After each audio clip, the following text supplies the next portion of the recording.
Okay, hello there, people. This should take us hopefully to kind of the end of the Grapes of Wrath, and as a kind of continuation from yesterday, these are the bits that we've got to kind of finish off looking at. So, the flood, which is the kind of extended image through the closing couple of chapters of the book, has got various different kind of symbolic meanings that go with it.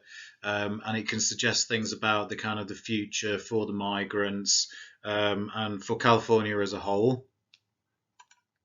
And then we need to talk around Rose's pregnancy and think about how that is kind of changing and altering over the course of the play. Don't know why I wrote play there. Over the course of the novel. Sorry.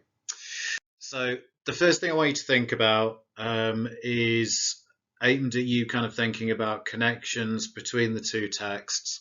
So we're going to talk about the floods in the Grapes of Wrath, but let's think about the Wuthering Gatsby first. Let's think about how that's used there, and then we can make potentially points that connect the two novels together as we kind of look at this, okay? So just spend kind of 5 minutes, think back over Gatsby, jot down any points at which the weather comes in, and beyond simply thinking when the weather comes in, think about why it's used, what the implication is that goes with it.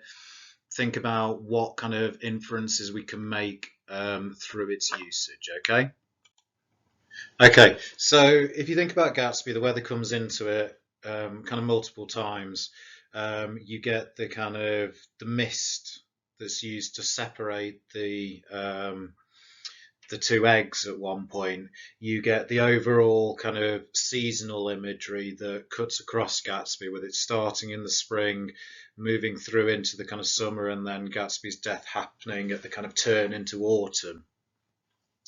You get the kind of the rain and the sun that comes with Gatsby and Daisy's reunification, and the way that this potentially reflects things about whether that is a kind of hopeful image or whether it's one that kind of connotes the potential failure to come for them, essentially.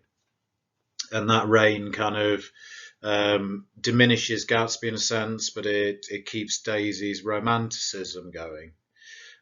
You also get the heat of that conflict chapter between Tom and Gatsby, in which it all kind of comes out, and we get the death of Myrtle.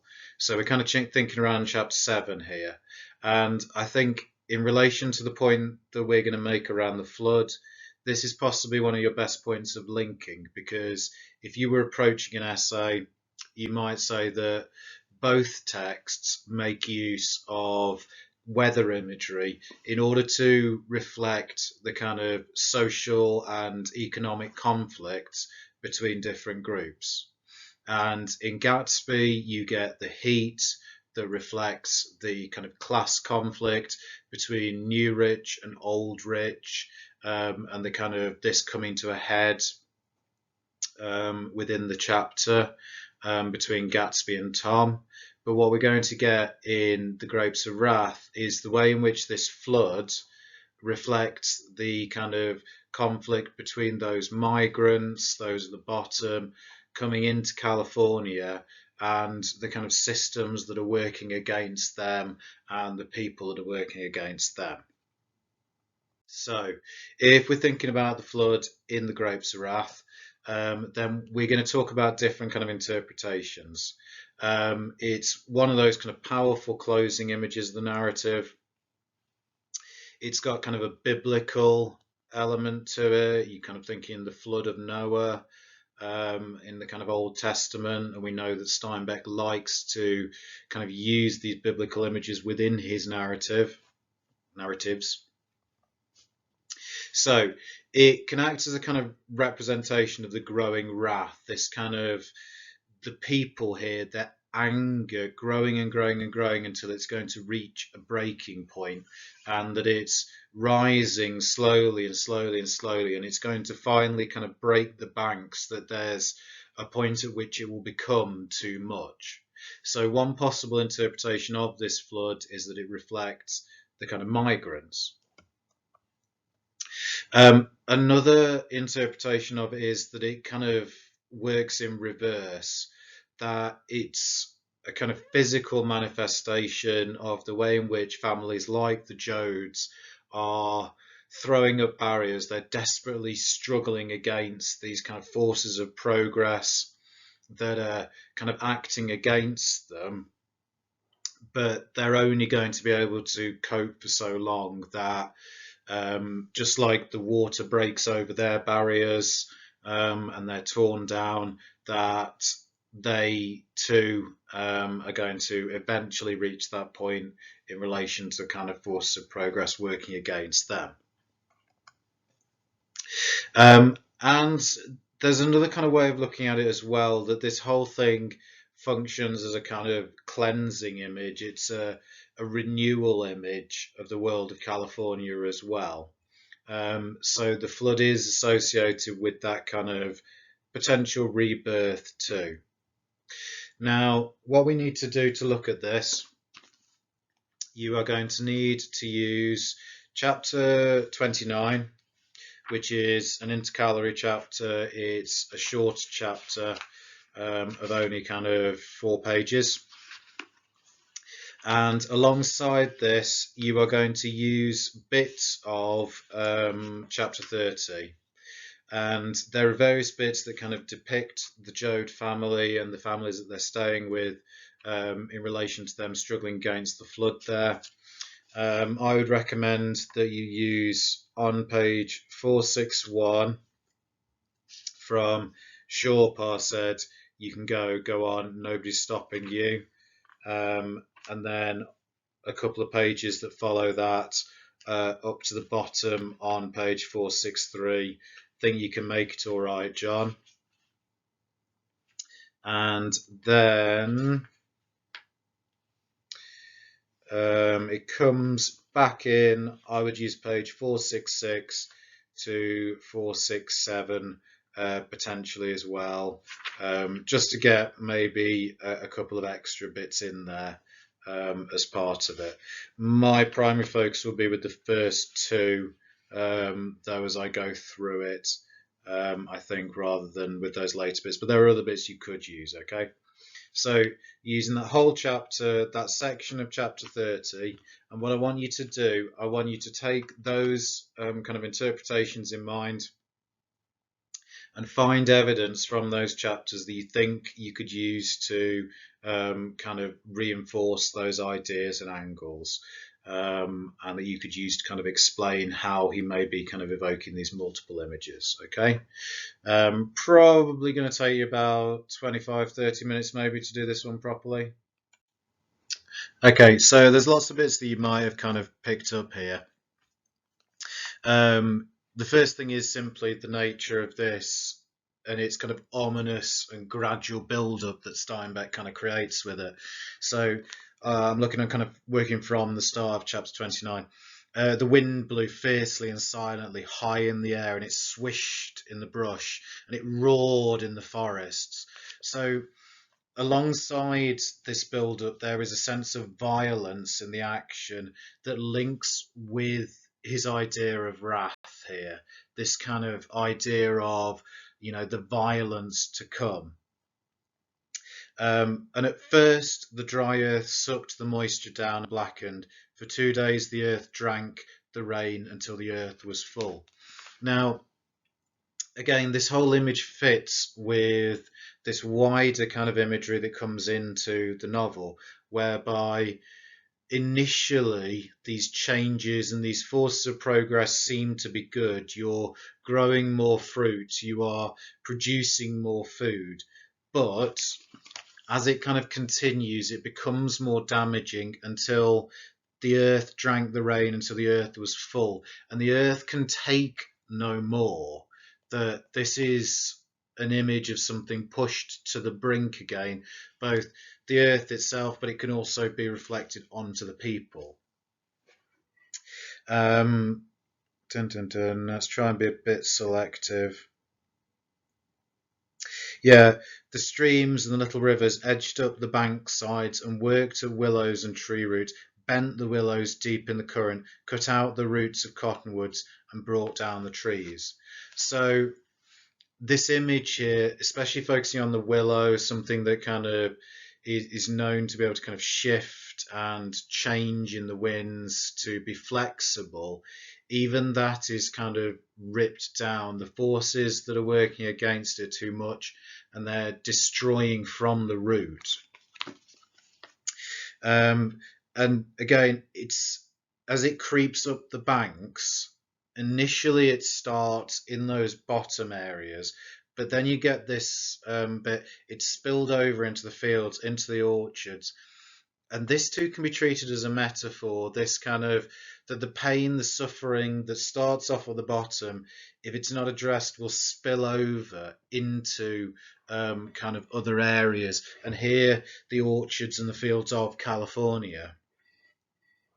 And it's associated with technology coming in as well. Then the water poured over the highways and cars moved slowly, cutting the water ahead and leaving a boiling, muddy wake behind. So the technological aspect is associated in with this flood. And again, it sort of suggests the responsibility in terms of breaking points, what's pushing to that point, the technology kind of flooding into this. Now we then get the kind of the people brought into the narrative. Beside the tents, the old cars stood, and the water fouled the ignition and wires and fouled the carburetors. And it starts to force people into taking what they need. So, and if a barn stood on high ground, it was filled with people, pardon me, shivering and hopeless. And it kind of continues as it goes through. The fact that it's pushing them to the brink leads into this kind of idea of the fight back beginning. So they splashed out through the water to the towns, to the country stores, to the relief offices, to beg for food, to cringe and beg for food, to beg for relief, to try to steal, to lie. So gradually this builds up. The flood is leading, it's a catalyst leading into this kind of rising up. And yes, initially they're begging, they're cringing, but then it develops. A hopeless anger began to smoulder. And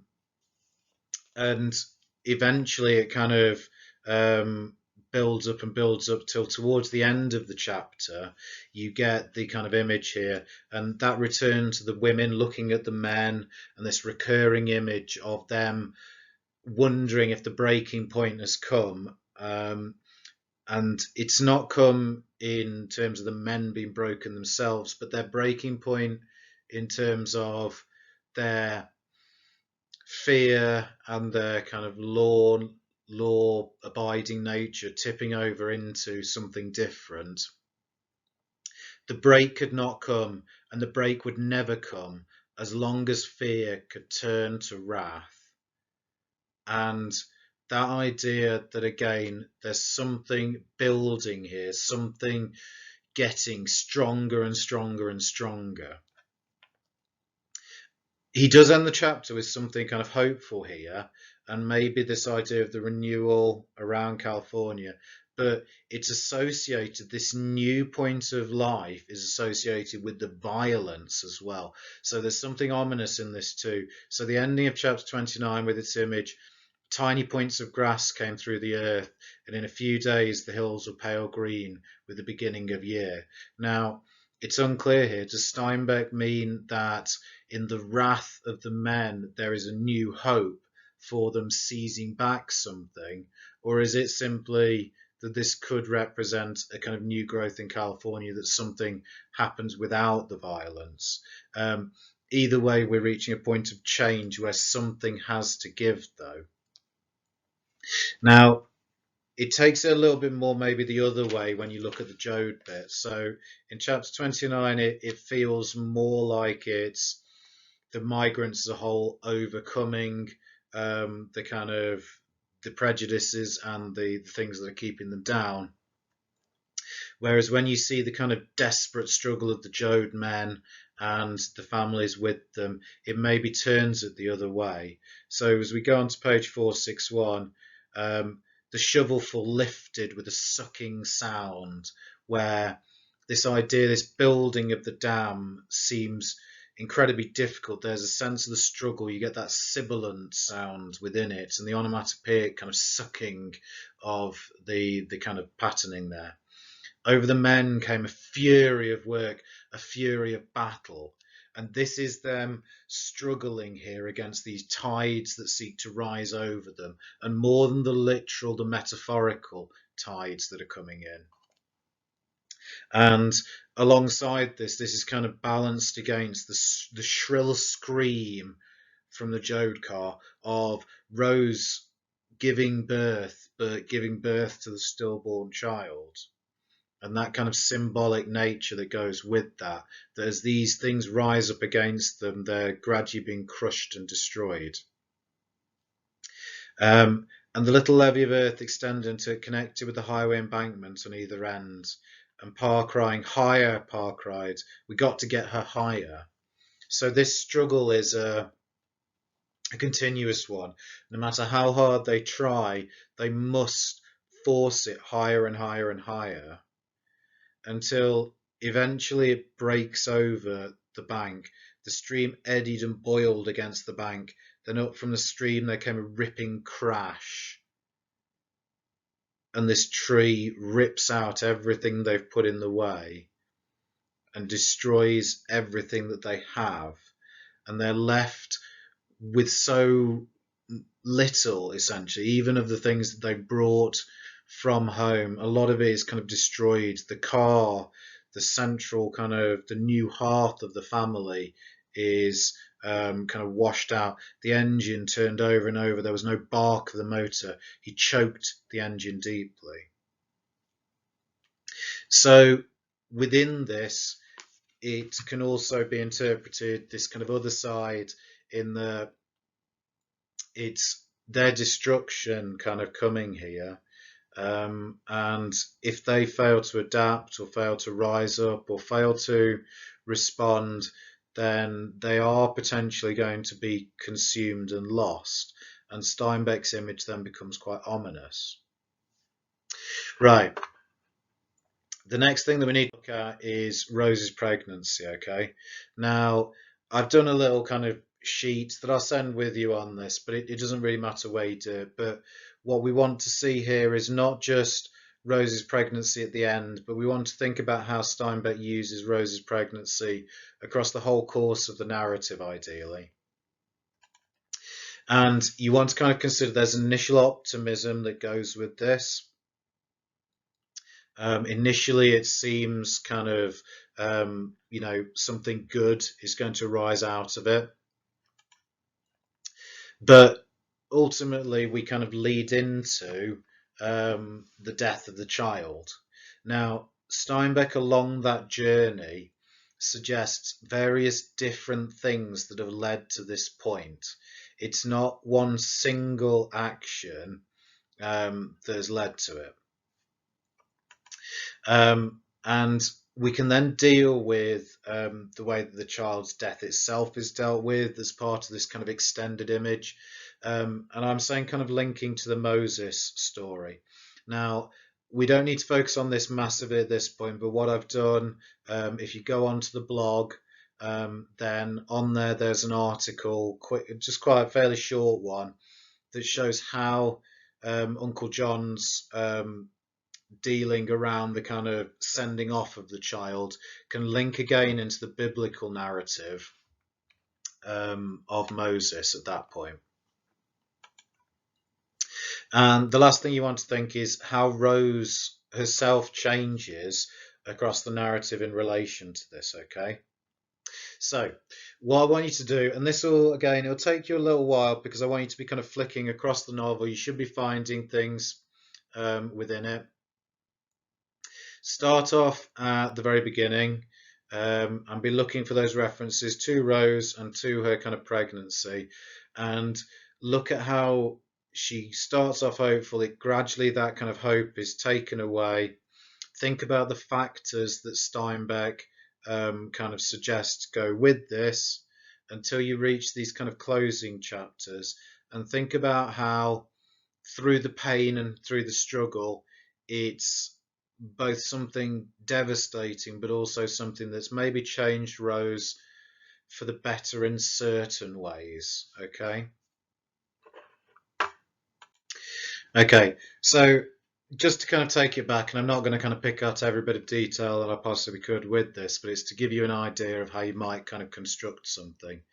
Again, in your responses, if you can talk about kind of trends and things that have been developed across the whole text, sometimes it's going to kind of show a more detailed and kind of conceptualized argument than simply something that focuses on just one specific moment. You're thinking here about arguments that Steinbeck's make across the whole thing. So if we think about how Rose is initially introduced here, beside them, clinging lightly to the bars, stood Rose of Sharon, and she balanced, swaying on the balls of her feet, and took up the road shock in her knees and hams. For Rose of Sharon was pregnant and careful, her hair braided and wrapped around her head, making an ash-blonde crown. Her round, soft face, which had been voluptuous and inviting a few months ago, had already put on the barrier of pregnancy. The self-sufficient smile, the knowing perfection look, and her plump body, full soft breasts and stomach, hard lips and buttocks, had swung so freely and provocatively as to invite slapping and stroking. Her whole body had become demure and serious. Her whole thought and action were directed inward on the baby. She balanced on her toes now for the baby's sake. And that's right back at about kind of page 99 onto page 100 in chapter 9. And there's this sense of Rose is kind of consumed by the pregnancy, of the pregnancy as defining her and changing her. And there's a self-assurance here that is shaken throughout the novel. And so I'm not going to pick out every bit, but just think about the progression that he kind of puts this through. He shows Rose initially kind of optimistic on the journey, those discussions with Connie, but he points out the kind of, or he makes the reader aware even of the naivety that's really being evoked here, that it's an unrealistic image of what is to come. And as he kind of progresses the novel further, we see her shaken by the Hooverville camp, by the abandonment of Connie, because under these circumstances he simply cannot cope with the responsibility and the expectations placed on him. We see her beaten down by the religious zealotry that focuses on her own kind of sexual interactions. We see her desperately seeking to kind of feed the unborn child, but the poverty and the lack of food and resources of the whole family feeding into the stillbirth of this child. And ultimately, it then leads up to the flood where the child is lost. And if we have a look at that bit as part of it. And as we kind of come, so this is on page 464, on the newspaper lay a blue, shriveled little mummy. Never breathed, said Mrs. Wainwright softly. Never was alive. And this is our closing image of the child, essentially, or our only direct look at it. And it kind of links in with that idea that Steinbeck has placed elsewhere. Only a child can start again. Only a baby can start over. But in these circumstances, that's destroyed. And there is no child. There is no starting over in the same way. and it links into that final image of Rose that connects her back to the starting image. Yeah, so if we look right at that kind of end paragraph for the whole of the novel, and we return to Rose within this, and it kind of completes the journey for her. For a minute, Rose of Sharon sat still in the whispering barn. Then she hoisted her tired body up and drew the comfort about her. She moved slowly to the corner and stood looking down at the wasted face into the wide, frightened eyes. So rather than looking inward, Rose is depicted as looking outward. She's changed, she's altered through the kind of pregnancy, and we get the kind of the feeding image of the old man and this kind of revitalizing image that she gives here, this rebirth image, not of the child, but of something different. Rose of Sharon loosened one side of the blanket and bared her breast. You go too, she said. She squirmed closer and pulled his head close. There, she said. There. Her hands moved behind his head and supported it. Her fingers moved gently in his hair. She looked up and across the barn, and her lips came together and smiled mysteriously. So we get the return to this kind of mysterious smile of earlier on in the narrative, but she herself has changed and transformed. She's come to womanhood and is kind of following in the footsteps of Ma in terms of this kind of strength that's been depicted by Steinbeck. And she's lost the child, but we're left an image of new hope in the feeding of the old man, and that there is still hope within this migrant community. But I think central to the whole of her pregnancy here is, again, it's, remember, Steinbeck is depicting, or he said around the novel, he's aiming to put the tag of shame on the greedy bastards who are doing this.